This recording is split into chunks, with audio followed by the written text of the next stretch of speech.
আসসালামু আলাইকুম বন্ধুরা, আজকে আপনাদের সাথে চমৎকার একটা নুডলসের রেসিপি শেয়ার করব। সেটা হচ্ছে কলিজা নুডলস। তো এখানে আম্মু নুডলসগুলোকে আগে সিদ্ধ করে নিয়েছে, আর এখানে আমরা সজীব নুডলস ইউজ করেছি 2 প্যাকেট। এখানে আম্মু একটু তেল আর লবণও দিয়েছে। তেল দেওয়ার কারণে নুডলসটা লেগে যায় না।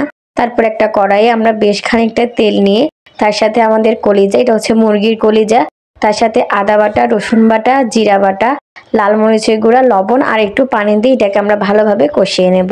কষানো হয়ে গেলে আমরা এখানে দিয়ে দিব গাজর, আর সেই সাথে দিয়ে দিব আমাদের কিউব করে রাখা পেঁয়াজ, আর একটু কাঁচামরিচ দেব, দিয়ে দিব টমেটো সস, আর দিয়ে দিব ম্যাগি মশলা। এর সাথেও প্যাকেটে 2 প্যাকেট মশলা থাকে, মানে নুডলসের প্যাকেটে, সেগুলো আমরা অ্যাড করে দেব। এই তো আমাদের একটা যে সস আছে সেটা বানানো হয়ে গেছে।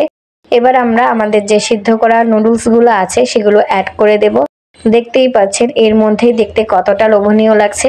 ব্যাস হয়ে গেল আমাদের কলিজা নুডলস, একদম সুস্বাদু এবং খুবই কম সময়ে বানিয়ে ফেলতে পারবেন। কেমন লেগেছে অবশ্যই কমেন্টে জানাবেন, ভালো লাগলে সাবস্ক্রাইব।